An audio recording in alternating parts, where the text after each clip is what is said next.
5 questions to ask before you file for an adult guardianship in Florida. Hello, my name is John Pankauski. I'm a guardianship litigation attorney with Pankauski Hauser in West Palm Beach. Increasingly, for good or for ill, guardianship litigation is exploding. Increasingly, family members are going to the probate court and creating a guardianship for mom or dad or for some loved one or some neighbor who's unable to care for themselves. What do you need to know about guardianships in Florida before you file? And are there 5 things that you really should consider? Well, indeed there are. First of all, understand whether the person really can manage their affairs or not. They have to be deemed incapacitated by an examining committee or a court of law. If it's questionable, they're not going to deem that person incapacitated because a guardianship involves very serious issues of removing rights and affecting people's civil liberties and human rights. 2, understand if that person is incapacitated, whether there's a lesser restrictive alternative to a guardianship.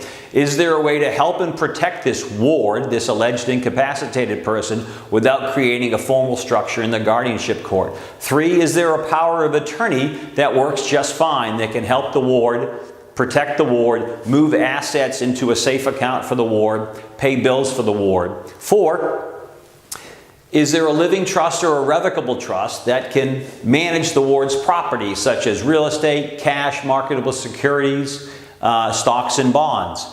Many people have a will and a revocable trust, also called a living trust in Florida, and that can act as a cash or an investment management program during the life of the creator if they're deemed to be incapacitated. 5, understand that a probate court judge in Florida is concerned with one thing: the best interests and the best welfare of that person who's incapacitated. A judge is going to bend over backwards trying to protect that ward, looking out for the ward's best interests. So be cautious. Many times family members call us to ask us to represent them in guardianship cases. You need to be very cautious. Sure, you should be focused. Certainly, you can be very aggressive in the right manner, but understand that we're talking about someone's life, civil liberties, and human rights. And that's very, very important. What courts don't want to see is family members who don't get along fighting with a mom or dad who's incapacitated in the middle.